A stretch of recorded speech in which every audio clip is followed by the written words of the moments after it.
ಸ್ನೇಹಿತರೆ ನಮಸ್ಕಾರ, ಹೇಗಿದ್ದೀರಿ? ಕುರ್ಬಾಜ್ನ ಈ ಕಂಟೆಂಟ್ಗೆ ನಿಮ್ಗೆಲ್ರಿಗೂ ಪ್ರೀತಿಯ ಸ್ವಾಗತ. ನಾನು ಕಿಶೋರ್ ರೈ, ಕತ್ತಲೆ ಕಾಡು. ವಿಷಯ ಏನಪ್ಪಾ ಅಂತ ಹೇಳಿದ್ರೆ, ಕಳೆದ 2-3 ದಿನದಿಂದ ಕೊಡಗಿನಲ್ಲಿ ನಾವು ನಿರೀಕ್ಷೆ ಮಾಡಿರದ ರೀತಿಯಲ್ಲಿ ಮಳೆ ಆಗ್ತಾ ಇದೆ. ದಿಢೀರಂತ ಜೋರ್ ಮಳೆ ಆಗುತ್ತೆ, ಕಡಿಮೆ ಮಳೆ ಬರುತ್ತೆ, ಗ್ಯಾಪ್ ಕೊಡುತ್ತೆ, ಗುಡುಗು ಬರ್ತಾ ಇದೆ. ಗುಡುಗು ಮಿಶ್ರಿತ ಮಳೆ ಜಿಲ್ಲೆ ಬೇರೆ ಬೇರೆ ಕಡೆಗಳಲ್ಲಿ ಆಗ್ತಾ ಇದೆ. ಈ ನಡುವೆ ಸರ್ಕಾರ ಮೋಡ ಬಿತ್ತನೆ ಮಾಡಬೇಕು ಅನ್ನೋಂತ ಒಂದು ಚಿಂತನೆಯ ವಿಚಾರವನ್ನ ಹೊರಗಿಟ್ಟಿದೆ. ಅದು ಜನರಲ್ಲಿ ಒಂದಷ್ಟು ಗೊಂದಲಕ್ಕೆ ಕಾರಣವಾಗಿದೆ. ಜೊತೆಗೆ ಸರ್ಕಾರದ ವತಿಯಿಂದ ಪಾಡಿ ಇಗ್ಗುತ್ತಪ್ಪ ದೇವಸ್ಥಾನದಲ್ಲಿ ವಿಶೇಷ ಪೂಜೆ ಮಳೆಗಾಗಿ ಪ್ರಾರ್ಥಿಸಿ ಆಗಿದೆ. ಈ ನಡುವೆ ಈ ಮಳೆ ಆಗ್ತಾ ಇರುವಂತದ್ದು ಒಂದಷ್ಟು ಅನುಮಾನಗಳಿಗೆ, ವಿಶೇಷವಾಗಿ ಮೋಡ ಬಿತ್ತನೆ ಮಾಡಿ ಮಳೆ ಬರೆಸ್ತಾ ಇದ್ದಾರೆ ಅನ್ನುವಂತಹ ಅನುಮಾನವನ್ನ ಸಾರ್ವಜನಿಕ ವಲಯದಲ್ಲಿ ಮೂಡುವಂತೆ ಮಾಡಿದೆ. ಆ ಕುರಿತಾಗಿ ಒಂದು ಸ್ಪಷ್ಟನೆ ಸಿಗ್ಬೇಕು. ನಾವಾಗೆ ಮಾತಾಡ್ಕೊಂಡಿದ್ರೆ ವರ್ಕೌಟ್ ಆಗೋದಿಲ್ಲ. ಹಾಗಾಗಿ ಈ ಕುರಿತಾದಂತಹ ವಿಷಯ ಪರಿಣಿತರು ಜೊತೆಗೆ ವಿಜ್ಞಾನಿಗಳನ್ನ ಮಾತಾಡಿಸಿದ್ರೆ ಅದಕ್ಕೆ ಒಂದು ಸ್ಪಷ್ಟತೆ ಸಿಗೋದಕ್ಕೆ ಸಾಧ್ಯತೆ ಇದೆ. ಹಾಗಾಗಿ ಹಿರಿಯ ಭೂವಿಜ್ಞಾನಿ ಡಾಕ್ಟರ್ HSM ಪ್ರಕಾಶ್ ಅವ್ರನ್ನ ಮಾತಾಡಿಸ್ಬೇಕು ಅಂತ ನಾನು ಅನ್ಕೊಂಡಿದ್ದೇನೆ. ಅವರು ಕಳೆದ 2018ರಿಂದ ನಂತರದಲ್ಲಿ ಈ ಮಳೆ ಹಾಗೂ ಭೌಗೋಳಿಕ ಬೆಳವಣಿಗೆಗಳ ಬಗ್ಗೆ ಪ್ರೆಡಿಕ್ಷನ್ ಕೊಡ್ತಾ ಬರ್ತಾ ಇದ್ದಾರೆ. ಜೊತೆಗೆ ಏನಾಗ್ಬೋದು ಮುಂದಿನ ತಿಂಗಳುಗಳಲ್ಲಿ, ಮುಂದಿನ ದಿನಗಳಲ್ಲಿ ಅನ್ನೋದ್ರ ಬಗ್ಗೆ ವಿಚಾರಗಳನ್ನ ಹೇಳ್ತಾ ಬರ್ತಾ ಇದ್ದಾರೆ. ಸ್ಪೆಷಲಿ ಈ ಜ್ವಾಲಾಮುಖಿಗಳ ಚಟುವಟಿಕೆಯನ್ನ ಆಧರಿಸಿ ಮಳೆ ಯಾವ ರೀತಿ ಆಗುತ್ತೆ ಅನ್ನೋದ್ರ ಬಗ್ಗೆ ಅವರು ಹೇಳ್ತಾ ಇದ್ದಾರೆ. ಈಗ ಆಗ್ತಿರುವಂತಹ ವಿಚಾರ ಬೆಳವಣಿಗೆ ಜೊತೆಗೆ ಈ ಮೋಡ ಬಿತ್ತನೆಯ ಚಟುವಟಿಕೆ ಇದು ಸಕ್ಸಸ್ ಆಗುತ್ತಾ? ಯಾವ ರೀತಿ ಅದನ್ನ ಮಾಡ್ಬೋದು? ಮೋಡ ಬಿತ್ತನೆಯಿಂದ ನಿಜವಾಗ್ಲೂ ಈ ರೀತಿಯಾಗಿ ಮಳೆ ಬರೋದಕ್ಕೆ ಸಾಧ್ಯತೆ ಇದೆಯಾ? ನನ್ನಲ್ಲೂ ಕೂಡ ಆ ಅನುಮಾನ ಇದೆ. ಹಾಗಾಗಿ ಅವ್ರನ್ನ ಮಾತಾಡಿಸ್ಬೇಕು. ಅದಕ್ಕಿಂತ ಮುಂಚೆ ನೀವೇನಾದ್ರೂ ಫಸ್ಟ್ ಟೈಮ್ ನಮ್ಮನ್ನ ಸಬ್ಸ್ಕ್ರೈಬ್ ಮಾಡದೆ ನೋಡ್ತಾ ಇದ್ರೆ ಸಬ್ಸ್ಕ್ರೈಬ್ ಮಾಡ್ಕೊಳ್ಳಿ. ಜೊತೆಗೆ ಪಕ್ಕದಲ್ಲಿ ಜಾಯಿನ್ ಆಪ್ಷನ್ ಇದೆ, ಅದನ್ನ ಜಾಯಿನ್ ಆದ್ರೆ ನಮ್ಮ ಯೂಟ್ಯೂಬ್ ನ ಮೆಂಬರ್ಶಿಪ್ ಅನ್ನು ತೆಗೆದುಕೊಳ್ಬಹುದು. ಹಾಗೆ ಬೆಲ್ ಬಟನ್ ನ ಕ್ಲಿಕ್ ಮಾಡ್ಕೊಳ್ಳಿ. ನಮ್ಮ ಕಂಟೆಂಟ್ಗಳು ರೆಗ್ಯುಲರ್ ಆಗಿ ನಿಮಗೆ ಅಪ್ಡೇಟ್ ಆಗ್ತಾ ಇರುತ್ತೆ. And as usual Instagram, Facebook ನಲ್ಲೂ ಕೂಡ ನಮ್ಮ ಚಾನಲ್ ಅಕೌಂಟ್ ಇದೆ, ಅಲ್ಲೂ ಕೂಡ ಫಾಲೋ ಮಾಡ್ಕೊಳ್ಳಿ. ಬನ್ನಿ ಈಗ ಡಾಕ್ಟರ್ HSM ಪ್ರಕಾಶ್ ಅವರಿಗೆ ಫೋನ್ ಮಾಡಿ ಮಾತಾಡೋಣ.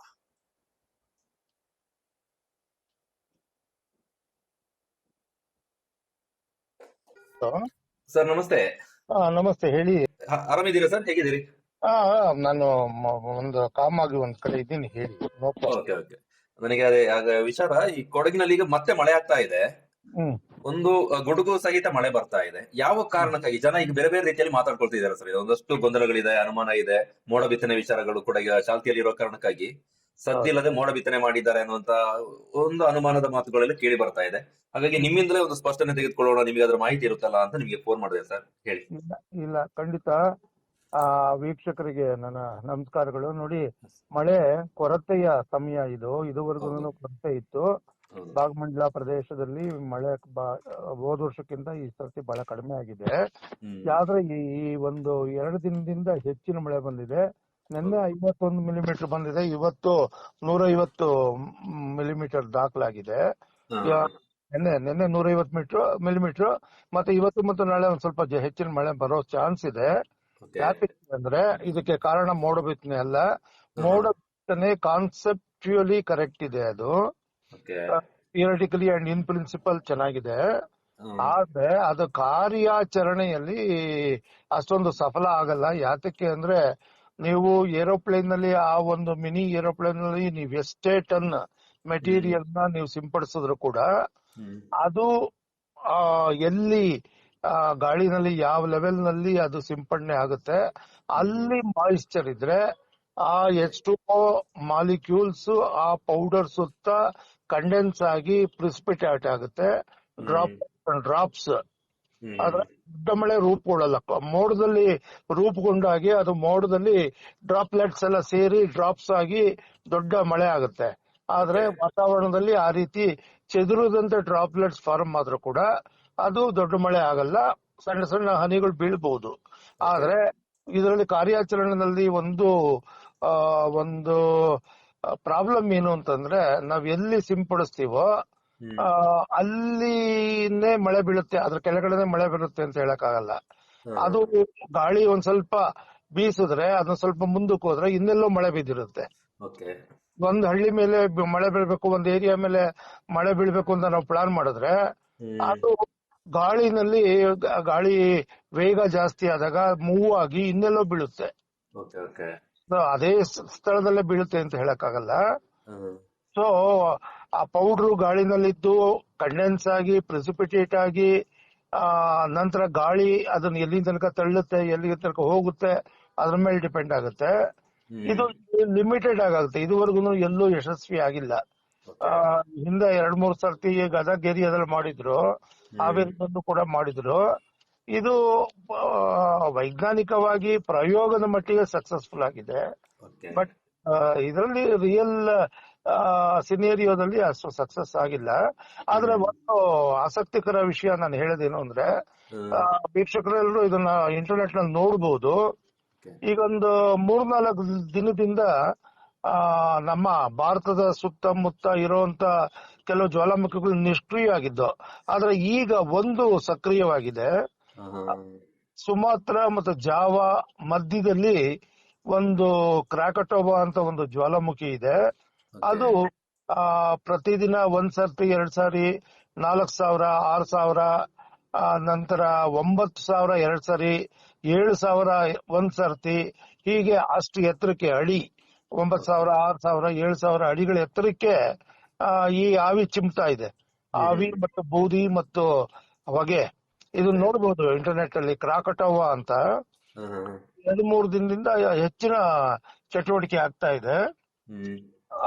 ಅದರಿಂದ ಹೊರಗಡೆ ಬಂದಂತ ಆವಿ ನ್ಯಾಚುರಲ್ ಆಗಿ ಮೋಡ ಗಟ್ಟಿ ಅದು ನಮ್ ಕಡೆಗೆ ಬರುತ್ತೆ ಹೆಚ್ಚಿನ ಮಟ್ಟಿಗೆ. ಒಮ್ಮೊಮ್ಮೆ ಪೂರ್ವಕ್ಕೆ ಹೋಗ್ಬೋದು ಅಥವಾ ಈಶಾನ್ಯಕ್ಕೆ ಹೋಗ್ಬೋದು, ಬಟ್ ಹೆಚ್ಚಿನ ಮಟ್ಟಿಗೆ ನಮ್ ಕಡೆಗೆ ಬರುತ್ತೆ. ದಕ್ಷಿಣ ಭಾರತ, ನಮ್ಮ ಚೆನ್ನೈ ಮತ್ತು ನಂತರ ಬೆಂಗಳೂರು, ನಂತರ ದಕ್ಷಿಣ ಕರ್ನಾಟಕ, ಕೊಡಗುಗೆ ಹೆಚ್ಚು ತಲುಪುತ್ತೆ. ಯಾತಕ್ಕೆ ಅಂದ್ರೆ ಇಡೀ ದಕ್ಷಿಣ ಭಾರತದ ಅತಿ ಹೆಚ್ಚಿನ ಪರ್ವತಗಳು ಅಲ್ಲಿರೋದ್ರಿಂದ ಆ ಮೋಡಗಳು ಆ ಕಡೆಗೆ ಬಂದು ಅಲ್ಲಿ ಕಂಡೆನ್ಸ್ ಆಗಿ ಪ್ರೆಸಿಪಿಟೇಟ್ ಆಗ್ತದೆ. ಒಂದು ಸ್ವಲ್ಪ ಮಳೆ ನಮಗೂ ಬೆಂಗಳೂರಿನಲ್ಲೂ ಕೂಡ ಹೆಚ್ಚಿನ ಮಳೆ ಬಂದಿದೆ ನಿನ್ನೆ ಮತ್ತು ಮೊನ್ನೆ. ಸೊ ಡಿಸಲ್ ಆಗ್ತಾ ಇದೆ. ಒಂದು ದೊಡ್ಡ ಮಳೆ ಬಂತು, ಅದು ಕೂಡ ಬರೋ ಚಾನ್ಸ್ ಇದೆ ಸಂಜೆಗೆ.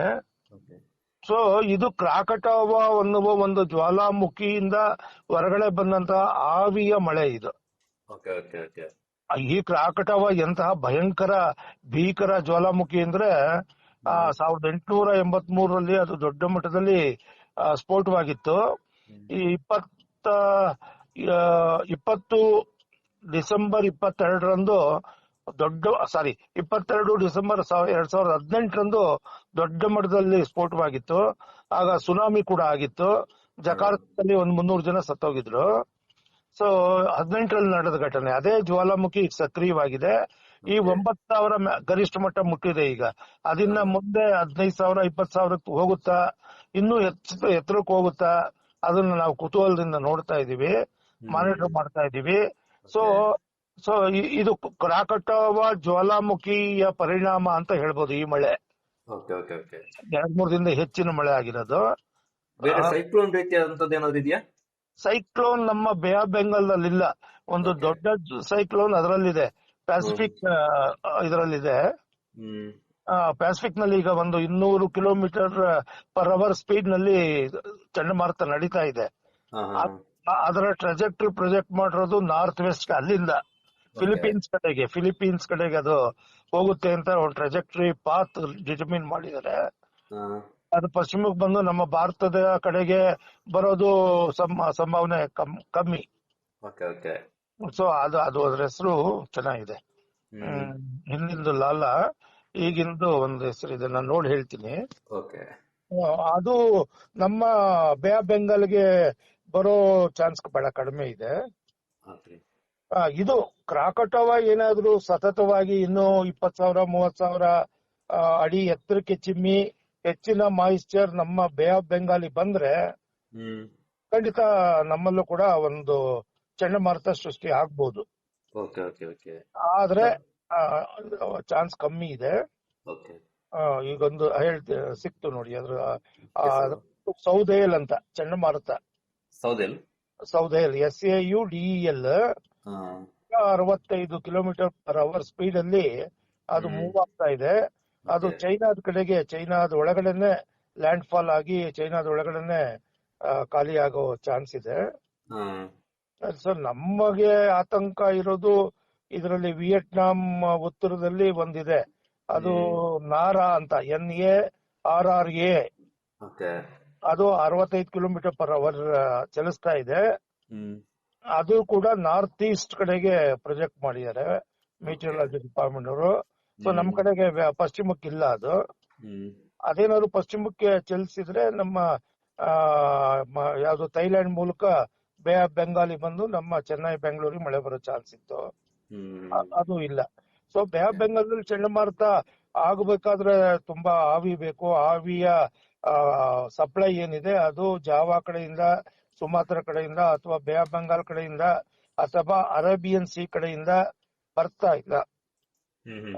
18-19ರಲ್ಲಿ ಅಪರೂಪದ ವರ್ಷಗಳು, ವೆರಿ ರೇರ್, ತುಂಬಾ ಚಟುವಟಿಕೆ ಇತ್ತು ಅರೇಬಿಯನ್ ಸಿ ನಲ್ಲಿ. ಕಾಲ್ಸ್ಬರ್ಗ್ ರಿಡ್ಜು, ಚಾಗೋಸ್ ಐಲ್ಯಾಂಡ್ಸ್,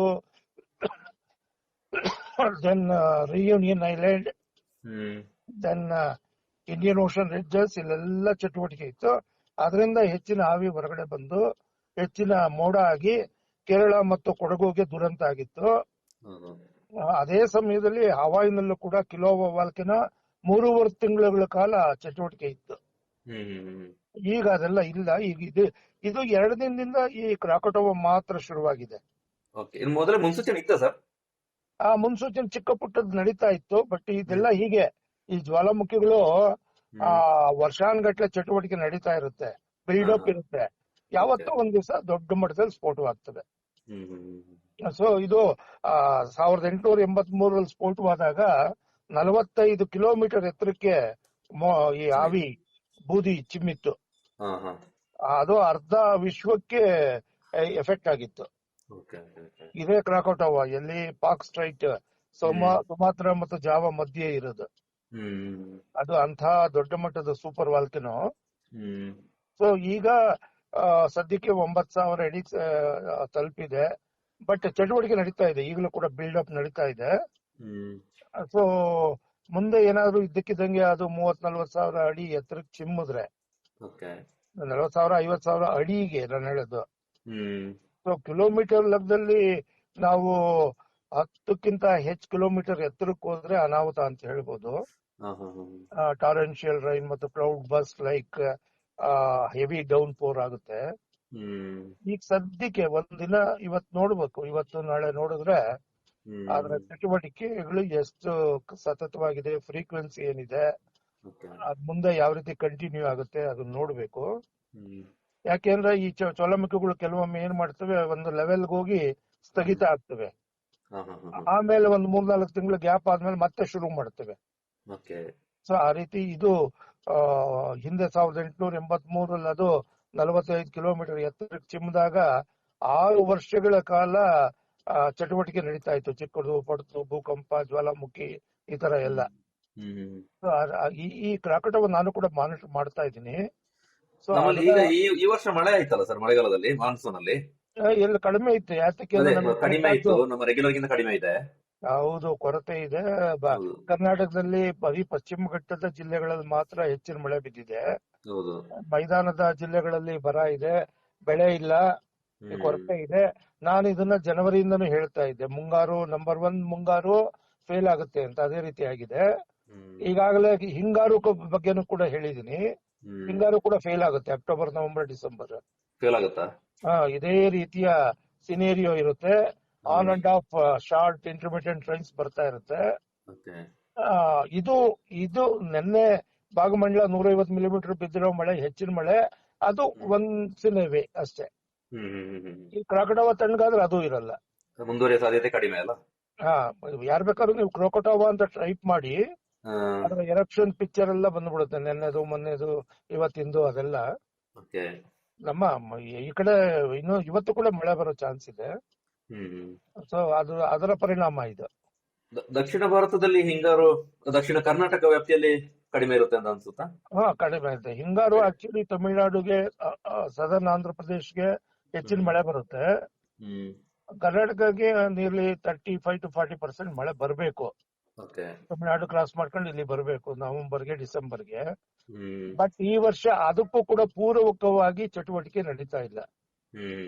ಎಲ್ಲಿ ಫಿಲಿಪೀನ್ಸ್ ಆಗಲಿ, ಪಾಪುವಾ ನ್ಯೂಗಿನಿ ಆಗಲಿ, ಇಂಡೋನೇಷಿಯಾ ಆಗಲಿ, ಆತರ. ನಂತರ ಉತ್ತರದಲ್ಲಿ ಕ್ಯುರೇಲ್ ಐಲ್ಯಾಂಡ್, ಮೆರೈನ್ ಐಲ್ಯಾಂಡ್ಸ್, ಆಮೇಲೆ ಅದಕ್ಕೂ ಉತ್ತರದಲ್ಲಿ ಜಪಾನೀಸ್ ಸುತ್ತಮುತ್ತ ಇರೋ ಜ್ವಾಲಾಮುಖಿಗಳು ಹ್ಮ್ ಮತ್ತೆ ಕಾಮಚಟ್ಕ ಜ್ವಾಲಾಮುಖಿಗಳು, ಹಾಗಾಗಿ ಸಣ್ಣ ಪುಟ್ಟ ಜ್ವಾಲಾಮುಖಿಗಳು ಸ್ಫೋಟಗಳು ಆಗ್ತಾ ಇವೆ. ಹ್ಮ್ ನೆನ್ನೆ ಕೂಡ ಸಕುರಾಜಿಮಾ ಅನ್ನೋ ಒಂದು ಜ್ವಾಲಾಮುಖಿ ಸ್ಫೋಟವಾಗಿದೆ. ಹ್ಮ್ ಆದ್ರೂ ಒಂದ್ ಸ್ವಲ್ಪ ಹೆಚ್ಚಿನ ಆವಿ ಬಂದಿದೆ, ಬಟ್ ಅದು ನಮ್ಗೆ ತಲುಪಿಲ್ಲ. ಅದು ಹೋದ್ರೆ ಹೆಚ್ಚಿನ ಮಟ್ಟಿಗೆ ಮಧ್ಯ ಭಾರತ ಮತ್ತು ಉತ್ತರ ಭಾರತಕ್ಕೆ ಹೋಗುತ್ತದೆ. ಓಕೆ ಓಕೆ ಸರ್, ದಕ್ಷಿಣ ಭಾರತಕ್ಕೆ ಈ ಜಪಾನ್ ಮತ್ತು ಕೆಳಗಿನ ಜ್ವಾಲಾಮುಖಿಗಳು, ದಕ್ಷಿಣದ ಜ್ವಾಲಾಮುಖಿಗಳು ಕಾರಣ ಆಗ್ತವೆ. ಈಗ ನನ್ನಿಂದ ಈ ಗುಡುಗು ಬರ್ತಾ ಇರೋದು ಕೂಡ ಇದೇ ರೀಸನ್ ಸರ್? ಇದಕ್ಕೆ ಇದು ಕ್ರಾಕಟೋವಾ. ಕ್ರೊಕಟೋ.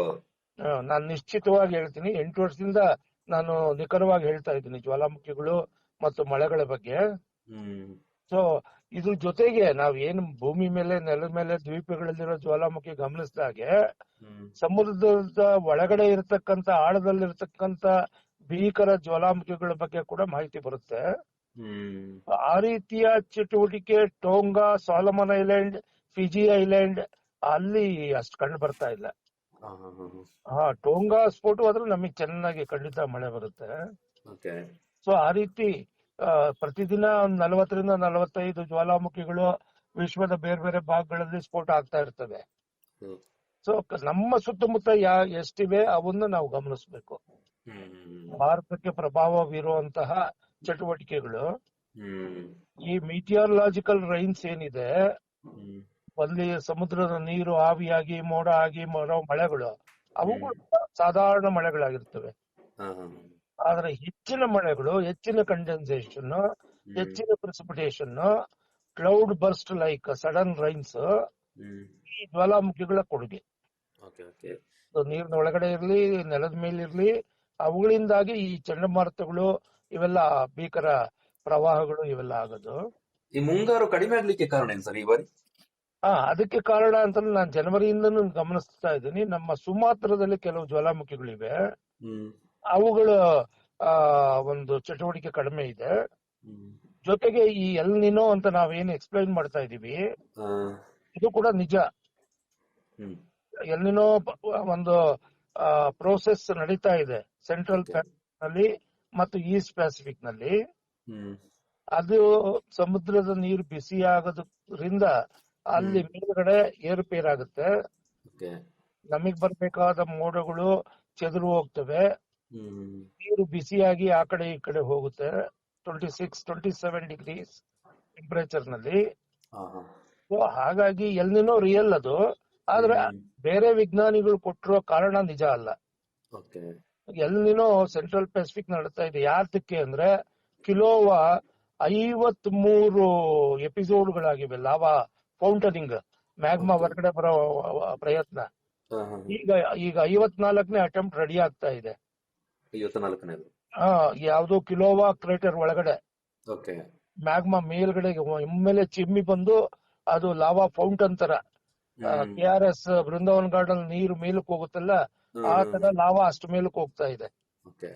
800-1000 ಅಡಿಗಳವರೆಗೂ ಚಿಮ್ಮುತ್ತೆ. ಅಂದ್ರೆ ಅಷ್ಟು ಮ್ಯಾಗ್ಮಾ ಹೊರಗಡೆ ಬರೋದಕ್ಕೆ ಪ್ರಯತ್ನ ನಡೀತಾ ಇದೆ. ಓಕೆ. ಒಮ್ಮೆಲೆ ಹೆಚ್ಚಿನ ಮ್ಯಾಗ್ಮಾ ಚಿಮ್ಮಿ ಬಂದ್ರೆ ಬಹಳ ಆಳದಿಂದ ಅದು ದೊಡ್ಡ ಎಕ್ಸ್ಪ್ಲೋಷನ್ ಆಗುತ್ತೆ. ಅದರಿಂದಾಗಿ ಸಾಕಷ್ಟು ಪರಿಣಾಮ ಎಲ್ಲ ಕಡೆ ಆಗುತ್ತೆ. ಆದ್ರೆ ಒಂದು ಇಂಪಾರ್ಟೆಂಟ್ ಪಾಯಿಂಟ್ ಅಂದ್ರೆ ಆ ಹವಾಯ್ ದ್ವೀಪದ ಸುತ್ತಮುತ್ತ ಸಮುದ್ರದ ನೀರೇನಿದೆ ಅದು ಕೂಡ ಬಿಸಿ ಆಗುತ್ತೆ. ಅದು ಈ ಎಲ್ ನಿನೋ ಕಾರಣ. ಸೆಂಟ್ರಲ್ ಪೆಸಿಫಿಕ್ ನಲ್ಲಿ ಹವಾಯಿ ಒಂದು ಆರ್ಚಿಪಿಲೆಗೋ, ಸಾಕಷ್ಟು ಜ್ವಾಲಾಮುಖಿಗಳು ರೆಡಿ ಆಗ್ತಾ ಇವೆ. ಸೊ ಎಲ್ ನಿನೋ ಯಾವಾಗ ನಿಲ್ಲುತ್ತೆ ಅಂದ್ರೆ ಈ ಕಿಲೋವಾ ಸಂಪೂರ್ಣವಾಗಿ ಎಕ್ಸ್ಪ್ಲೋಡ್ ಆಗಿ ಚಟುವಟಿಕೆ ನಿಂತ ಮೇಲೆ. ಅದುವರೆಗೂ ಎಲ್ ನಿನೋ ಕಂಟಿನ್ಯೂ ಆಗುತ್ತೆ. ಇನ್ನೂ ಒಂದ್ ಸ್ವಲ್ಪ 1-2-3 ತಿಂಗಳು 6 ತಿಂಗಳು ಕಂಟಿನ್ಯೂ ಆಗೋ ಚಾನ್ಸ್ ಇದೆ. ಅದು ಹಳೆ ಮಾವು ಅಂತ ಒಂದು ಕ್ರೇಟರ್, ಅದು ಕಿಲೋವಾ ಜ್ವಾಲಾಮುಖಿ ಸಂಪೂರ್ಣವಾಗಿ ಸ್ಫೋಟ ಆಗಬೇಕು, ಆಗ ಎಲ್ ನಿನೋ ನಿಲ್ಲುತ್ತೆ. Central Pacific warming of the oceanic waters ನಿಲ್ಲುತ್ತೆ.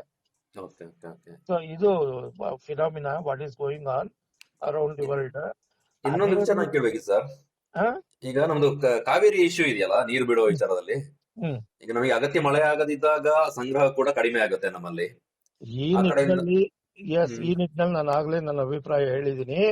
ಸಂಕಷ್ಟ ಸೂತ್ರ ಅನ್ನೋದು ಸರಿಯಾಗಿ ಡಿಫೈನ್ ಮಾಡಿಲ್ಲ. ಮಳೆ ಅಧಿಕವಾಗಿ ಮಳೆ ಬಿದ್ದಾಗ ಎಷ್ಟು ಬೇಕಾದ್ರೂ ತಗೊಳ್ಳಿ, ನೀವು ಕೊಟ್ಟು ಬಿಡ್ತೀವಿ. ಅದೇ ಕಡಿಮೆ ಇದ್ದಾಗ ನಮಗೆ ಇಲ್ದಾಗ ನಿಮ್ಗೆ ನೀವು ಕೇಳಿದ್ರೆ ಸರಿ ಇಲ್ಲಲ್ವಾ? ಅದೇ ಅದಕ್ಕೆ ಸಂಬಂಧಪಟ್ಟ ಈಗ ಚರ್ಚೆ ಆಗ್ತಿರೋದೇನು ಅಂತ ಹೇಳಿದ್ರೆ ನಮ್ಮ ಈ ಕೊಡಗಿನ ಭಾಗದಲ್ಲಿ ಮೋಡ ಬಿತ್ತನೆ ಮಾಡಿ ಮಳೆ ಬರ್ಸಿ KRS ನ ತುಂಬಿಸುವಂತಹ ಯೋಚನೆ ಆಗ್ತಾ ಇದೆ ಅನ್ನೋ ನಿಟ್ಟಿನಲ್ಲಿ ಜನಸಾಮಾನ್ಯರು ಚರ್ಚೆ ಮಾಡ್ತಾ ಇದ್ದಾರೆ. ಇಲ್ಲ ಇಲ್ಲ, ಅದು ಅದು ಪ್ರಾಕ್ಟಿಕಲಿ ನಾಟ್ ಪಾಸಿಬಲ್. ಮೋಡ ಬಿತ್ತನೆ Okay. ಕಾನ್ಸೆಪ್ಚುಯಲಿ ಕರೆಕ್ಟ್, ಹ್ಮ್ ಪ್ರಾಕ್ಟಿಕಲಿ ಯಶಸ್ವಿ ಆಗಲ್ಲ. ಹ್ಮ್. ಈಗ ಆ ರೀತಿಯ ಒಂದು ಪ್ರಯತ್ನ ಆಗಿಲ್ಲ. ಆದ್ರೆ ಹ್ಮ್ ನೋಡಿ, ನಾನು ಕಾವೇರಿ ಇಶ್ಯೂ ಬಗ್ಗೆ ನಾನು ಒಂದು ದೊಡ್ಡ ಇಶ್ಯೂ ಎತ್ತಿದ್ದೆ. ಆ, ಒಂದು ಬಿಳಿಗೊಂಡ್ಲು ಇರೋದು 167 ಕಿಲೋಮೀಟರ್ KRS ಇಂದ. ಹ್ಮ್ ನಾವು ನೀರು ಬಿಡುಗಡೆ ಮಾಡೋದು KRS ನಲ್ಲಿ, ಅಲ್ಲಿ ಗೇಜ್ ಇರಬೇಕು. ಹ್ಮ್ ಬಿಳಿಗೊಂಡ್ಲು ನೀರು ತಲುಪೋ ಅಷ್ಟೊತ್ತಿಗೆ ಅರ್ಧಕ್ಕರ್ಧ ಭೂಮಿ ಒಳಗಡೆ ಹೊರಟೋಗಿರುತ್ತೆ. ಹ್ಮ್ ಆ ವ್ಯಾಲಿನಲ್ಲಿ ಸಾಕಷ್ಟು ಫ್ರಾಕ್ಚರ್ಸ್ ಇದೆ. ಹೌದು. ಹ್ಮ್ ಆ ಮುತ್ತತ್ತಿ ಆ ಏರಿಯಾದೆಲ್ಲ ಕ್ರ್ಯಾಕ್ಸ್ ಇದೆ ನೆಲದಲ್ಲಿ. ನೀರು ನಾವು ಅವ್ರಿಗೆ ಅಲ್ಲಿ 1 TMC ಕೊಡ್ಬೇಕಾದ್ರೆ ಇಲ್ಲಿ 2 TMC ಬಿಡುಗಡೆ ಮಾಡ್ಬೇಕು. ಹ್ಮ್ ಅದಕ್ಕೆ ನೀವು ಹೊಸ ಒಪ್ಪಂದ ಮಾಡ್ಕೊಳ್ಳಿ, ಗೇಜ್ ಇಲ್ಲಿಡಿ, ಇಲ್ಲ ಬಲ್ಮುರು ಇಲ್ಲಿಡಿ, ಇಲ್ಲ ಹಾ. ಟಿ ನರಸೀಪುರದ ನಂತರ ಇಡಿ. ಓಕೆ. ನೀವು ತಗೊಂಡೋಗ್ಬಿಟ್ಟು ಅವ್ರ ಗಡಿನಲ್ಲೇ ಅವರ ಮೆಟ್ರೋ ಡ್ಯಾಮ್ ಡೋರ್ ಅಲ್ಲೇ ಫಿಕ್ಸ್ ಮಾಡೋದು. ಆಗ 1924ರಲ್ಲಿ ಬ್ರಿಟಿಷ್ ಪ್ರೆಸಿಡೆನ್ಸಿ ಇತ್ತು, ಮದ್ರಾಸ್ ಪ್ರೆಸಿಡೆನ್ಸಿ. ಅವರು ಬಾಸ್ ಆಗಿದ್ರು, ಇವ್ರು ಮೈಸೂರು ರಾಜರು ಸಾಮಂತರಾಗಿದ್ರು. ಅವ್ರು ಹೇಳ್ದಂಗೆ ಇವ್ರು ಒಪ್ಪಂದ ಮಾಡ್ಕೊಂಡಿದ್ದಾರೆ. ಅವರಿಬ್ರು ಇಲ್ಲ ಈಗ. ಈಗ ಕರ್ನಾಟಕ ಸರ್ಕಾರ ಮತ್ತು ತಮಿಳುನಾಡು ಸರ್ಕಾರ ಹೊಸ ಅಗ್ರಿಮೆಂಟ್ ಮಾಡ್ಕೊಬೇಕು.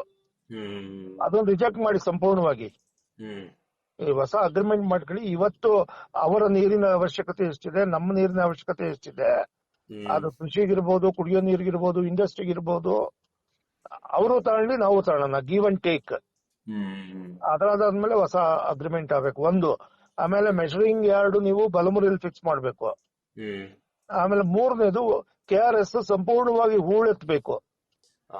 ಹೂಳು 10 ನೀವು ಅಡಿ ನೀರ್ ಮಣ್ಣು ತೆಗೆದ್ರೆ 20 TMC ನೀರು ಸ್ಟೋರ್ ಮಾಡಬಹುದು. ಸ್ಟೋರೇಜ್ ಜಾಸ್ತಿ ಆಗುತ್ತೆ. ಖಂಡಿತ. ಆದ್ರೂ ಅವ್ರಿಗೂ ಒಂದ್ ಸ್ವಲ್ಪ ಕೊಡೋಣ, ನಮ್ಗೇನಿಲ್ಲ. ಯಾಕೆಂದ್ರೆ ಬಂಡವಾಳ ಹಾಕಿರೋರು ನಾವು, ನಮ್ ಡ್ಯಾಮ್ ಅದು. ನಾವು ಅಲ್ಲಿ ಹೂಳೆತ್ತೋದಕ್ಕೆ ಅವ್ರ ಪರ್ಮಿಷನ್ ತಗೊಬೇಕು. ಇದೆಂತ ಪರಿಸ್ಥಿತಿ? ನಂತರ ಮೇಕೆದಾಟು ಪ್ರಾಜೆಕ್ಟ್ ನ ಒಮ್ಮತದಿಂದ ಮಾಡ್ಬೇಕದು. ಅದ್ರಲ್ಲಿ ಎಷ್ಟು ಸ್ಟೋರ್ ಆಗುತ್ತೆ, ಅವ್ರಿಗೆ ಎಷ್ಟು ಕೊಡೋದು, ನಮ್ಗೆ ಎಷ್ಟು ಕೊಡೋದು, ಸಂಕಷ್ಟ. ಈ ರೀತಿಯ 2-3 ವರ್ಷ ಬರ ಬಿದ್ರೆ ನೀರ್ ಬೇಕಲ್ವಾ, ನಾವು ಸ್ಟೋರ್ ಮಾಡ್ಕೊಬೇಕಲ್ವಾ. ಸ್ಟೋರೇಜ್ ನೀವು ಹೆಚ್ಚಿಸ್ಕೊಳ್ಳಿ. ಬೆಂಗಳೂರು ಸುತ್ತಮುತ್ತ ಯಾವ್ದು ಇಲ್ಲ, TGಯಲ್ಲಿ ಅದು ಸಂಗ್ರಹ ಆಗ್ತಾ ಇಲ್ಲ. ಬೇರೆ ಇನ್ಯಾವ್ದು ಸೋರ್ಸ್ ಇಲ್ಲ ಬೆಂಗಳೂರಿಗೆ. ಆದ್ರೆ ಕಾವೇರಿ ಸೋರ್ಸ್ ಇದೆ. ಕಬಿನಿ ಒಂದು ಚಿಕ್ಕದು. ಈಗ ಮೇಕೆದಾಟು ಆದ್ರೆ ಒಂದ್ ಸ್ವಲ್ಪ ಹೆಚ್ಚಿನ ಸಂಗ್ರಹ ನಾವು ಮಾಡ್ಬೋದು. ಬಟ್ ಅಲ್ಲಿ ಟೆಕ್ನಿಕಲ್ ಪಾಯಿಂಟ್ಸ್ ಇದೆ, ನಾನು ಈಗ ರೈಸ್ ಮಾಡಲ್ಲ ಅದನ್ನ. ಸೊ ಅದು ಮುಂದೆ ಯಾವಲ್ಲ ಸಮಯ ಬಂದಾಗ ಟೆಕ್ನಿಕಲ್ ಪಾಯಿಂಟ್ಸ್ ಬಗ್ಗೆ ಹೇಳ್ತೀನಿ. ಸೊ ಇದು ಕಾವೇರಿ ಇಶ್ಯೂ ನಮಗ ಸತತವಾಗಿ ಅನ್ಯಾಯ ಆಗ್ತಾ ಇದೆ. ಸೊ ಅವರು ತಮಿಳುನಾಡು ರಾಜಕೀಯದಲ್ಲಿ ಗಟ್ಟಿಗರು, ಅವರು ಒಮ್ಮತ ಇದೆ, ಒಗ್ಗಟ್ಟಿದೆ, ಅವರು ಒಕ್ಕೊರಲಿನಿಂದ ಕೂಗ್ತಾರೆ, ಅವ್ರು ಕೆಲಸ ಮಾಡಿಸ್ಕೊಂತಾರೆ. ನಮ್ಮಲ್ಲಿ ಒಗ್ಗಟ್ಟಿಲ್ಲ, MP ಗಳಿಗಾಗ್ಲಿ ರಾಜಕೀಯ ಪಕ್ಷಗಳಿಗಾಗ್ಲಿ. ಸೊ ರೈತರು ಪಾಪ, ಮಂಡ್ಯ ರೈತರು 2 ಬೆಳೆ ಬೆಳೆಯೋದಕ್ಕೂ ಸಾಧ್ಯ ಆಗ್ತಾ ಇಲ್ಲ. ಸೊ ಈ ಪರಿಸ್ಥಿತಿಯಲ್ಲಿ ರಾಜಕೀಯ ಒಂದು ವಿಲ್ ಪವರ್ ಬೇಕು. ಕಾವೇರಿ ಹೊಸ ಒಪ್ಪಂದ ಆಗಬೇಕು. ಆಗ ಈ ಅಥಾರಿಟಿನೂ ಬೇಡ, ಟ್ರಿಬ್ಯುನಲ್ ಬೇಡ, ಸುಪ್ರೀಂ ಕೋರ್ಟ್ ಬೇಡ, ಯಾವ್ದು ಬೇಡ. ಇಲ್ಲೇ ಸರಿ ಮಾಡ್ಕೋಬಹುದು. ನಾವೇ 2 ರಾಜ್ಯದವ್ರು ಕೂತ್ಕೊಂಡು ಬಗೆಹರಿಸ್ಕೊಳ್ಳೋಣ. ನೀವು ತಗೊಳ್ಳಿ, ನಾವು ತಗೊಳ್ಳೋಣ, ನೀವು ಬದುಕಿ, ನಾವು ಬದುಕೋಣ. ಈ ಒಂದು ಸೂತ್ರ ಅಳವಡಿಸ್ಕೊಬೇಕು. ಇನ್ನೊಂದು ವಿಚಾರ ನಾನು ಕೇಳ್ಬೇಕು ಸರ್. ಈ ಮೋಡ ಬಿತ್ತನೆಗೆ ಸಂಬಂಧಪಟ್ಟ ಹಾಗೆ ಇದು ಕೆಮಿಕಲ್ ಬಳಸಿ ಮೋಡವನ್ನ ನೀರಾಗಿಸೋದಲ್ಲ, ಅದು ಸಿಲ್ವರ್ ಅಯೋಡೈಡ್ ಅಂತ ಒಂದು ಕಣ, ಉಪ್ಪಿನ ಕಣಗಳಿದ್ದಾಗೆ. ಅದರಿಂದ ಈ ಮಳೆ ಬಂದ ನಂತರದಲ್ಲಿ ದುಷ್ಪರಿಣಾಮ ಏನಾದ್ರು ಇದೆಯಾ ಸರ್? ಇಲ್ಲ, ಮಳೆ ನೀರಿನೊಳಗೆ ಸೇರ್ಕೊಂಡ್ರೆ ಸಿಲ್ವರ್ ಮತ್ತೆ ಅಯೋಡಿನು ಅದು ಮಳೆ ಬಿದ್ದು ಅದು ನಾವು ಕಲೆಕ್ಟ್ ಮಾಡಿ ಕುಡಿದ್ರು ಕೂಡ ಏನ್ ತೊಂದರೆ ಇಲ್ಲ. ಸಿಲ್ವರ್ ಬೇಕು ನಮ್ ದೇಹಕ್ಕೆ, ಅಯೋಡಿನೂ ಬೇಕು ನಮ್ ದೇಹಕ್ಕೆ. ಬ್ಯಾಡ್ ಎಫೆಕ್ಟ್ ಆಗುತ್ತೆ ಅಂತ ಏನು ಹೇಳಕ್ಕಾಗಲ್ಲ. ಯಾವ ರೀತಿ ಬೇರೆ ಕೆಮಿಕಲ್ಸ್ ಎಫೆಕ್ಟ್ ಇರುತ್ತೆ ಆ ರೀತಿ ಏನಿಲ್ಲ. ಬಟ್ ಅಷ್ಟಾಗಲ್ಲ. ನೀವು 1 ಟನ್ ಪೌಡರ್ ತಗೊಂಡೋಗ್ಬಿಟ್ಟು ಮೇಲ್ಗಡೆ ಎಷ್ಟು ಸಿಡಿಸ್ತೀರಾ, ಎಷ್ಟು ಪಡಿಸ್ತೀರಾ, ಎಷ್ಟು ಏರಿಯಾ ಕವರ್ ಆಗುತ್ತೆ, ಅಂಡ್ ಯಾವ ಲೆವೆಲ್ ಅಲ್ಲಿ ಮಾಯಿಸ್ಚರ್ ಇದೆ ನೀವು ಹೇಗೆ ಕಂಡು ಹಿಡಿತೀರಾ? ಮೀಟಿಯಾಲಜಿಕಲ್ ಅವರು ಹೇಳ್ತಾರೆ 2 ಕಿಲೋಮೀಟರ್ ಎತ್ತರದಲ್ಲಿ ರಿಲೇಟಿವ್ ಹ್ಯೂಮಿಡಿಟಿ 80% ಇದೆ, ಇಲ್ಲಿ ಮಾಡಿ ಅಂತಾರೆ. ಅಲ್ಲಿಗೆ ಏರೋಪ್ಲೇನ್ ರೀಚ್ ಆಗೋ ಅಷ್ಟೊತ್ತಿಗೆ ಗಾಳಿ ಮುಂದಕ್ಕೆ ಕೊಡ್ಕೊಂಡು ಹೋಗಿರುತ್ತದು, ಸ್ಟೇಷನರಿ ಆಗಿ ಅಲ್ಲೇ ಇರುತ್ತೆ ಅದು. ಈ temperature, pressure, relative humidity and wind direction ಎಲ್ಲ 1 ಗಂಟೆಗೆ ಒಂದ್ಸರಿ ಬದಲಾಗ್ತಾ ಇರ್ತವೆ. ಎವರ್ ಚೇಂಜಿಂಗ್ ಅವೆಲ್ಲ. ಸೊ ಹಾಗಾಗಿ ಮೋಡ ಬಿತ್ತನೆ ಪ್ರಯತ್ನ ಯಶಸ್ವಿ ಆಗಲ್ಲ. ಬೀಳ್ಬೋದು ಒಂದ್ ಸ್ವಲ್ಪ ಮಳೆ, ತುಂತುರು ಮಳೆ, ದೊಡ್ಡ ಮಟ್ಟಿಗೆ ಏನೂ ಆಗೋದಿಲ್ಲ. ಇಲ್ಲ, ಖಂಡಿತ ಇಲ್ಲ. ನೋಡಿ, ಇದೆಲ್ಲ ಆಗೋದಿದ್ರೆ ಸೊ ಬೇರೆ ಪ್ರದೇಶಗಳಲ್ಲಿ, ಬರ ಪ್ರದೇಶಗಳು, ಮರುಭೂಮಿ ಅಂತ ಕಡೆ ಎಲ್ಲ ಮಳೆ ಬರ್ಸ್ಬೋದಲ್ವಾ? ಇಲ್ಲ, ಆಗಿಲ್ಲ. ಪರ್ಜನ್ಯ ಯಜ್ಞ ಮಾಡೋದ್ರಿಂದ ಏನು ಪ್ರಯೋಜನ ಇಲ್ಲ. ಹೊಗೆ ಮೇಲಕ್ಕೆ ಹೋಗಿ ಸ್ವಲ್ಪ ಮಟ್ಟಿಗೆ ಏನೋ ಮೋಡ ಕಟ್ಟಬಹುದು, ಬಟ್ ಎಷ್ಟು ಮಳೆ ಬರೋದಕ್ ಸಾಧ್ಯ ಅಲ್ವಾ? ಸೊ ಒಂದು ನಮ್ಗೆ 10-20 ಚದರ ಕಿಲೋಮೀಟರ್ ಪ್ರದೇಶದಲ್ಲಿ ಬೀಳೋಷ್ಟು ಮಳೆ ಆಗ್ಬೇಕು. ಅರ್ಧ ಕಿಲೋಮೀಟರ್ 100 ಮೀಟರ್ ಪ್ರದೇಶದಲ್ಲಿ ಮಳೆ ಬಿದ್ರೆ ಅದನ್ನ ಮಳೆ ಅಂತ ಹೇಳಕ್ಕಾಗಲ್ಲ. ಸೊ ಇವೆಲ್ಲ ಪ್ರಿನ್ಸಿಪಲ್ ನಲ್ಲಿ ಕರೆಕ್ಟ್. ಯಜ್ಞ ನಾವು ಮಳೆ ಬಂತು ಅಂತ ಹೇಳ್ಕೊಳ್ಳೋದಕ್ ಚೆನ್ನಾಗಿದೆ. ಹಿಂದೆ ಎಲ್ಲ 5 ವರ್ಷ 10 ವರ್ಷ ಕ್ಷಾಮ ಬಿದ್ದಿತ್ತು. ಅದಕ್ಕೇನು ಕಾರಣ? ನೈಸರ್ಗಿಕವಾಗಿ ಕೆಲವು ಟೈಮು ತುಂಬಾ ಮಳೆ ಬಂದ ದಿನಗಳಿದ್ದು. ಉತ್ತರ ಕರ್ನಾಟಕದಲ್ಲಿ ತುಂಬಾ ಪ್ರವಾಹ ಇತ್ತು. ಅದಕ್ಕೇನು ಕಾರಣ? ಸೊ ಇದನ್ನ ನಾವು ಅರ್ಥ ಮಾಡ್ಕೊಬೇಕು. ಭೂಮಿ ಯಾವ ರೀತಿ ಕೆಲಸ ಮಾಡ್ತಾ ಇದೆ, ಭೂಮಿಯಲ್ಲಿರ್ತಕ್ಕಂತ ಶಿಲಾಪದರ, ವಾಯುಪದರ, ಜಲಪದರ, ಜೀವಪದರ ಎಲ್ಲ ಒಂದಕ್ಕೊಂದು ಸಂಪರ್ಕ ಇದೆ, ಒಂದಕ್ಕೊಂದು ಕೊಂಡಿ ಇದೆ. ಸೊ ಇದನ್ನ ನಾವು ಅರ್ಥ ಮಾಡ್ಕೊಬೇಕು. ಭೂಮಿಯನ್ನ ಒಟ್ಟಾರೆಯಾಗಿ ನಾವು ಅರ್ಥ ಮಾಡ್ಕೊಂಡಾಗ ಈ ಮಳೆ, ಚಂಡಮಾರುತ ಇದೆಲ್ಲ ನಮ್ಗೆ ಅರ್ಥವಾಗುತ್ತೆ. ಅದೀಗ ಚರ್ಚೆಗೆ ಬರ್ಲಿಕ್ಕೆ ಕಾರಣ ಏನು ಅಂತ ಹೇಳಿದ್ರೆ, ಈ ಸರ್ಕಾರದವರು ಒಂದು ಘೋಷಣೆ ಅವ್ರದ್ದು ಏನ್ ಚರ್ಚೆ ಮಾಡಿದ್ರು, ಈ ಮೋಡ ಬಿತ್ತನೆ ಮಾಡ್ತೇವೆ ಅಂತ. ಅದೇ ಟೈಮಿಗೆ ಅವ್ರು ಏನ್ ಮಾಡಿದ್ರು ಅಂತ ಹೇಳಿದ್ರೆ, ಈ ಈಗುತಪ್ಪ ಟೆಂಪಲ್ ಬಂದು ಪೂಜೆ ಮಾಡಿದ್ರು. ಅಟ್ ಎ ಟೈಮ್ ನೀವು ಹೇಳಿದಾಗೆ ಈ ಜ್ವಾಲಾಮುಖಿಯು ಕೂಡ ಸ್ಫೋಟ ಆಯಿತು. ಈ ಮೂರು ಕೂಡ ಕಾಕತಾಳೀಯವಾಗಿ ಆದ ಕಾರಣಕ್ಕಾಗಿ ಜನ ಕೂಡ ಒಂದಷ್ಟು ಗೊಂದಲಕ್ಕೀಡಾದ್ರು. ಅವರಲ್ಲೂ ಕೂಡ ಒಂದಷ್ಟು ಈ ರೀತಿಯಾದಂತ ಅನುಮಾನಗಳು ಬರ್ತಾ ಇದ್ದಾವೆ. ಇಲ್ಲ, ಖಂಡಿತ ಕಾಕತಾಳೀಯ ಅದು. ಈಗ ನೀವೇ ಇಂಟರ್ನೆಟ್ ನಲ್ಲಿ ಟೈಪ್ ಮಾಡಿ ಕ್ರಾಕಟೋವಾ ಎರಪ್ಷನ್ ಯೆಸ್ಟರ್ಡೇ ಅಂತ, ನಿಮ್ಗೆಲ್ಲಾ ಮಾಹಿತಿ ಕಣ್ಮುಂದೆ ಬರುತ್ತೆ. ಆ ಜ್ವಾಲಾಮುಖಿ ಸ್ಫೋಟವಾಗಂದ್ರೆ ಅಷ್ಟು ಆವಿ ಮೇಲಕ್ ಬರುತ್ತಲ್ವಾ, ಅದು ಎಲ್ಲೋ ಒಂದ್ ಕಡೆ ಮಳೆ ಬೀಳ್ಬೇಕಲ್ವಾ? ಯಾಕೆಂದ್ರೆ ಒಂದು ಕಣ ಕೂಡ, ಒಂದು ಆಟಮ್ ಕೂಡ, ಮಾಲಿಕ್ಯೂಲ್ ಕೂಡ ಭೂಮಿಯ ಗುರುತ್ವಾಕರ್ಷಣ ಶಕ್ತಿಯಿಂದ ಆಚೆಗೆ ಹೋಗಕ್ ಸಾಧ್ಯ ಇಲ್ಲ. ಭೂಮಿಗೆ ಕೆಳಗಡೆ ಬಂದು ಮಳೆ ಬೀಳ್ಬೇಕು. ಸೊ ಕೆಲವೊಮ್ಮೆ ಅಲ್ಲೇ ಬೀಳ್ಬಹುದು, 100,000 ಕಿಲೋಮೀಟರ್ ದೂರದಲ್ಲಿ ಬೀಳ್ಬಹುದು. ಒಟ್ನಲ್ಲಿ ಎಲ್ಲೋ ಒಂದ್ ಕಡೆ ಅದ್ ಮಳೆ ಆಗಿ ಕೆಳಗೆ ಬರುತ್ತೆ. ಸೊ ಜ್ವಾಲಾಮುಖಿಗಳು ನಮಗೆ ಕಾರಣ ಆಗ್ತವೆ. ನಾನು ಹೇಳಿದ ಪಟ್ಟಿ ಕೆಲವೊಮ್ಮೆ ಹೈಪರ್ ಆಕ್ಟಿವಿಟಿ ಆದಾಗ ಹೆಚ್ಚಿನ ಮಳೆ ಬರುತ್ತೆ. ಓಕೆ, ಥ್ಯಾಂಕ್ ಯು ಡಾಕ್ಟ್ರೆ. ಸುಮಾರು ಅನುಮಾನಗಳಿದ್ದು ಅದಕ್ಕೆ ಸ್ಪಷ್ಟತೆಯನ್ನು ಕೊಟ್ರಿ. ನೀವು ನಿಖರ ವೈಜ್ಞಾನಿಕ ಕಾರಣ ಏನು ಅನ್ನೋದನ್ನ ಕೊಟ್ರಿ. ಇದು ನಮ್ಮ ವೀಕ್ಷಕರಿಗೂ ಕೂಡ ಒಂದು ಸ್ಪಷ್ಟ ಚಿತ್ರಣ ಸಿಕ್ಕಿರುತ್ತೆ ಅಂತ ನಾನು ಅನ್ಕೊಳ್ತೇನೆ. ಖಂಡಿತ. ನಾನು ಇದು 8ನೇ ವರ್ಷ ನಾನು ಹೇಳ್ತಾ ಇರೋದು. 2019ರಲ್ಲಿ ಪ್ರಳಯ ಆಗುತ್ತೆ ಅಂತ ಹೇಳಿದ್ದೆ. 18ರ ನಂತರದಲ್ಲಿ ನಿಮ್ಮ ಪ್ರಿಡಿಕ್ಷನ್ ಎಲ್ಲ ರೆಗ್ಯುಲರ್ ಆಗಿ ನಾನು ಫಾಲೋ ಮಾಡ್ತಾ ಇದ್ದೀನಿ. ನನಗೆ ಇದುವರೆಗೂ ಯಾವ್ದು ಸುಳ್ಳಾಗಿಲ್ಲ. ಈ ವರ್ಷ ಜನವರಿಯಿಂದನೂ ನಾನು ಮಾನಿಟರ್ ಮಾಡ್ತಾ ಇದ್ದೀನಿ. ನೀವು ಕೊಡಗಿನಲ್ಲಿ ಭೂಕುಸಿತ 2000 ನಂತರದಲ್ಲಿ ಆಗುತ್ತೆ ಅಂದ್ರೆ 18ರ ನಂತರ ಆದ ನಂತರದಲ್ಲಿ ಮತ್ತೆ ಆಗುತ್ತೆ ಅಂತ ಹೇಳಿದ್ರಿ, ಅದು ಆಗಿದೆ. 19ರಲ್ಲಿ ಖಚಿತವಾಗಿ ಆಗುತ್ತೆ 100ಕ್ಕೆ 100 ಹೇಳಿದ್ದೆ, ಅದೇ ರೀತಿ ಆಯ್ತು. 23ರಲ್ಲಿ ಕೊರತೆ ಅಂತ ಹೇಳಿದೆ, ಇಡೀ ಕರ್ನಾಟಕದಲ್ಲಿ ಕೊರತೆ ಆಯ್ತು.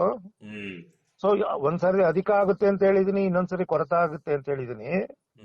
ಇದು ವೈಜ್ಞಾನಿಕ ತಂತ್ರ. ಇದು ಜಿಯೋಮೀಟಿಯಾರಲಜಿ ಅಂತ, ಜಿಯಾಲಜಿಗೂ ಮತ್ತು ಮೀಟಿಯಾರಲಜಿಗೂ ಇರುವಂತ ಒಂದು ಕೊಂಡಿಯನ್ನು ನನ್ನ ಹೆಸರು new scientific inter disciplinary area ನಾನು ಕಂಡುಹಿಡಿದೀನಿ.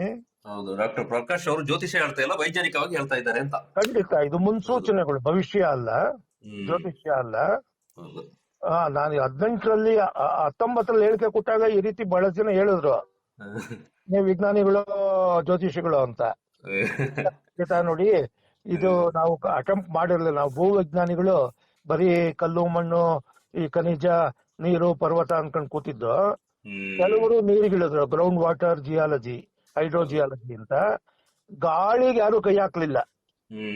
ವಾಯುಪದರ ಮೆಟೀರಿಯಾಲಜಿ ಡಿಪಾರ್ಟ್ಮೆಂಟ್ ಅವ್ರಿಗೆ ಬಿಟ್ಬಿಟ್ಟು ನಾವು. ಆದ್ರೆ IMD ಅವರು ಸತತವಾಗಿ ಫೇಲ್ ಆಗ್ತಿದ್ದಾರೆ. ಹ್ಮ್ ಅವರು 10 ಹೇಳಿಕೆ ಕೊಟ್ರು, ಬುಲೆಟಿನ್ ಕೊಟ್ರೆ 2 ನಿಜ ಆಗಿರುತ್ತೆ, ಇನ್ನು 8 ನಿಜ ಆಗಿರಲ್ಲ. Yes. ಹೌದು. ಅವರು ಸುಳ್ಳು ಹೇಳ್ತಾರೆ ಅಂತ ನಾನು ಹೇಳಲ್ಲ. ಹೌದು. 2 ಬಾರಿ ನಿಜ ಆಗುತ್ತೆ, 8 ಬಾರಿ ನಿಜ ಆಗಲ್ಲ. ಯಾತಕ್ಕೆ ಅಂದ್ರೆ ಈ ಒಂದು ಜ್ವಾಲಾಮುಖಿಗಳ ಸಂಬಂಧ ಏನಿದೆ ಅವರು ಅರ್ಥ ಮಾಡ್ಕೊಂಡಿಲ್ಲ. ಜೊತೆಗೆ ಸಮುದ್ರದ ಒಳಗಡೆ ಏನ್ ನಡೀತಾ ಇದೆ ನಮ್ಮ ಭೂವಿಜ್ಞಾನಿಗಳಿಗೆ ಬಹಳ ಜನ ಗೊತ್ತಿಲ್ಲ. ಅದರ ರಿಪೋರ್ಟ್ ಬರಲ್ಲ, ಅಬ್ಸರ್ವೇಟರಿಗಳಿಲ್ಲ. ಆದ್ರೆ ಕೆಲವು ಇಂಡೈರೆಕ್ಟ್ ಪ್ಯಾರಾಮೀಟರ್ಸ್ ಆಧಾರವಾಗಿ ಇಟ್ಕೊಂಡು ನಾನು ಡಿಟೆಕ್ಟ್ ಮಾಡ್ತಾ ಇದ್ದೀನಿ, ರೆಡ್ಯೂಸ್ ಮಾಡ್ತಾ ಇದ್ದೀನಿ, ಇಂಟರ್ಪ್ರಿಟ್ ಮಾಡ್ತಾ ಇದ್ದೀನಿ. ನಮ್ಮ ನೆಲದ ಮೇಲೆ 100 ಜ್ವಾಲಾಮುಖಿಗಳಿದ್ರೆ ಸಮುದ್ರದ ಒಳಗಡೆ 1000 ಜ್ವಾಲಾಮುಖಿಗಳಿವೆ, ಭಯಂಕರ ಜ್ವಾಲಾಮುಖಿಗಳಿವೆ. ಅವು ನಮ್ಮ ಈ ಎಲ್ಲ ಏರಿಳಿತಗಳಿಗೆ ಕಾರಣ ಆಗ್ತವೆ. ಸೊ ಈ ಜಿಯೋ ಮೀಟಿಯಾಲಜಿನ ಪಾಲಿಸ್ಲಿ ಎಲ್ಲಾ ವಿಜ್ಞಾನಿಗಳು, ಖಂಡಿತ ನಾವು ವೆದರ್ ಪ್ರಿಡಿಕ್ಷನ್ ನ ಚೆನ್ನಾಗಿ ಮಾಡಬಹುದು. ಥ್ಯಾಂಕ್ ಯು ಡಾಕ್ಟರ್ ಪ್ರಕಾಶ್ ಅವರೇ, ನಮಸ್ಕಾರ. ಜೊತೆ ಮಾತಾಡೋದಕ್ಕೆ ಥ್ಯಾಂಕ್ ಯು ಸರ್. ಮತ್ತೆ ಕಾಂಟ್ಯಾಕ್ಟ್ ಮಾಡ್ತೀನಿ ನಿಮ್ಗೆ ಯಾವ ತರ ಅಗತ್ಯ ಬಿದ್ದು ಅಂತ ಹೇಳಿದಾಗ, ಇಂಥ ವಿಚಾರಗಳಿದ್ದಾಗ ನಿಮ್ಮ ಸಂಪರ್ಕ ಮಾಡ್ತೀನಿ. ನೀವು ನಮ್ ಜೊತೆಗೆ ಸಹಕಾರ ಕೊಡ್ಬೇಕು. ಖಂಡಿತ ಎನಿ ಟೈಮ್ ಮಾಡಿ. ನಾನು ಪ್ರತಿದಿನ ನಾನು ಡೇಟಾ ಕಲೆಕ್ಟ್ ಮಾಡಿ ಇಂಟರ್ಪ್ರೇಟ್ ಮಾಡಿ ರೆಡಿ ಇರ್ತೀನಿ. ಹಗಲು ರಾತ್ರಿ 24 ಗಂಟೆ ನನ್ನ ಸ್ಟಡಿ ನಡೀತಾ ಇರುತ್ತೆ. ಹೀಗೆ ಮುಂದುವರಿಲಿ. ಅಂಡ್ ಇವತ್ ನಾನು ಹೇಳಿದ್ರೆ ನಾನು ಎಕ್ಸ್ಪರ್ಟ್ ಆಗ್ಬಿಟ್ಟಿದ್ದೀನಿ ಅಂತ ಹೇಳಕ್ ಆಗಲ್ಲ. ಯಾಕೆ ಈ ಫೀಲ್ಡ್ ಹಾಗೆ, ಕ್ಲೈಮೇಟ್ ಸೈನ್ಸ್ ಅನ್ನೋದು ಎವರ್ ಚೇಂಜಿಂಗ್. ನಾಳೆ ಬೇರೆ ಪರಿಸ್ಥಿತಿ ಬರ್ಬೋದು. ನಾಳೆ ಗ್ರೀನ್ಲ್ಯಾಂಡ್ ಅಲ್ಲಿ, ಐಸ್ಲ್ಯಾಂಡ್ ಅಲ್ಲಿ ಅಥವಾ ಜಪಾನ್ ನಲ್ಲಿ ಯಾವುದೋ ಒಂದು ದೊಡ್ಡ ಮಟ್ಟದ ಚಟುವಟಿಕೆ ನಡೆದಾಗ ಅದರ ಪರಿಣಾಮ ಇಡೀ ವಿಶ್ವಕ್ಕೆ ಆಗುತ್ತೆ. ವೀಕ್ಷಕರು ಫಾರ್ ಎಕ್ಸಾಂಪಲ್ ತಂಬೋರಾ ಅಂತ ಟೈಪ್ ಮಾಡಿ ಇಂಟರ್ನೆಟ್ ಅಲ್ಲಿ, TAMBORA, 1815-16 ಏನೇನಾಗಿತ್ತು ಅಂತ ಕಣ್ಮುಂದೆ ಬಂದ್ಬಿಡುತ್ತೆ. 6 ವರ್ಷಗಳ ಕಾಲ ಅಲ್ಲೋಲ ಕಲ್ಲೋಲ ಆಗಿತ್ತು. ಸೊ ಅದು ಒಂದು ಉದಾಹರಣೆ ನಮ್ಮ ಕಣ್ಮುಂದೆ ಇಟ್ಕೊಂಡು ನಾವು ಉಳಿದೆಲ್ಲ ಚರ್ಚೆಗಳು ಮಾಡಬೇಕಾಗುತ್ತೆ. Thank you doctor. ನಮಸ್ಕಾರ. ಸುದೀರ್ಘವಾಗಿ ಮಾತಾಡಿದ್ರು, ಬೇರೆ ಬೇರೆ ವಿಚಾರವನ್ನ ಪ್ರಸ್ತಾಪ ಮಾಡಿದ್ರು. ವಿಶೇಷವಾಗಿ ನಾನು ಆರಂಭದಲ್ಲೇ ಹೇಳಿದೆ, ಈ ಜ್ವಾಲಾಮುಖಿಗಳು ಈಗ ಆಗ್ತಿರುವಂತಹ ಮಳೆಗೂ ಕೂಡ ಜ್ವಾಲಾಮುಖಿಯ ಚಟುವಟಿಕೆ ಕಾರಣ ಅನ್ನುವಂಥದ್ದನ್ನ ಬಲವಾಗಿ ಹೇಳ್ತಾ ಇದ್ದಾರೆ ಡಾಕ್ಟರ್ HSM ಪ್ರಕಾಶ್ ಅವರು. ಜೊತೆಗೆ ಮೋಡ ಬಿತ್ತನೆ ಆಗಿಲ್ಲ, ಮೋಡ ಬಿತ್ತನೆಯಿಂದ ಈ ರೀತಿಯಾಗಿ ಮಳೆ ಬರೋದಕ್ಕೆ ಸಾಧ್ಯ ಇಲ್ಲ, ಜೊತೆಗೆ ಮೋಡ ಬಿತ್ತನೆ ಸಕ್ಸಸ್ ಆಗೋದಿಲ್ಲ ಯಾಕೆ ಅನ್ನೋದನ್ನು ಕೂಡ ಅವರು ವಿವರಣೆಯನ್ನ ಕೊಟ್ಟಿದ್ದಾರೆ. ಮತ್ತೊಮ್ಮೆ ಅವರಿಗೆ ಥ್ಯಾಂಕ್ಸ್ ಹೇಳ್ತಾ, ನಿಮಗೂ ಕೂಡ ಒಂದಷ್ಟು ಕಂಪ್ಲೀಟ್ ಆಗಿ ಸಿಗದಿದ್ರು ಕೂಡ ಒಂದಷ್ಟು ವಿಚಾರಗಳು ನಿಮ್ಮೆಲ್ಲರ ಜ್ಞಾನಕ್ಕೆ ಸಿಕ್ಕಿರುತ್ತೆ ಅಂತ ನಾನು ಅಂದ್ಕೊಳ್ತೇನೆ. ಜೊತೆಗೆ ಈಗ ಆಗ್ತಿರುವಂತಹ ಮಳೆ, ಈ ಪರಿಸರದಲ್ಲಿನ ಬದಲಾವಣೆ ಬಗ್ಗೆ ಇನ್ನೊಂದು ವಿಚಾರ ಹೇಳಿದ್ದಾರೆ ಅವರು, ಹಿಂಗಾರು ಕೂಡ ನಮ್ಮಲ್ಲಿ ಕಡಿಮೆ ಆಗುತ್ತೆ ಅಂತ. ಗೊತ್ತಿಲ್ಲ ಮುಂದಕ್ಕೆ ಹೇಗೆ ಸಾಗುತ್ತೆ, ಯಾಕಂದ್ರೆ ಮಳೆ ಅಗತ್ಯ ಪ್ರಮಾಣದಲ್ಲಿ ಆಗ್ಲೇಬೇಕು. ಅವರು ಹೇಳಿದ ವಿಚಾರವನ್ನ ಯಥಾವತ್ತಾಗಿ ನಿಮ್ಮ ಮುಂದೆ ಇಟ್ಟಿದ್ದೇನೆ. ಫೋನ್ ನಲ್ಲಿ ಸಿಕ್ಕಿದ್ರು, ಮುಂದೆ ಯಾವ ತರ ಸಿಕ್ಕಿದ್ರು ಅವನ್ನ ನೇರವಾಗಿ ಕೂರಿಸಿ ಮಾತಾಡುವಂತಹ ಪ್ರಯತ್ನವನ್ನ ಮಾಡ್ತೇನೆ. ಮತ್ತೊಮ್ಮೆ ಈ ಕಾರ್ಯಕ್ರಮ ನೋಡಿದ ನಿಮ್ಗೆಲ್ರಿಗೂ ಪ್ರೀತಿಯ ಧನ್ಯವಾದಗಳು. ಮುಂದಿನ ಕಂಟೆಂಟ್ ನಲ್ಲಿ ಸಿಗ್ತೇನೆ. ಎಲ್ರೂ ಕ್ಷೇಮವಾಗಿರಿ. ನಮಸ್ಕಾರ.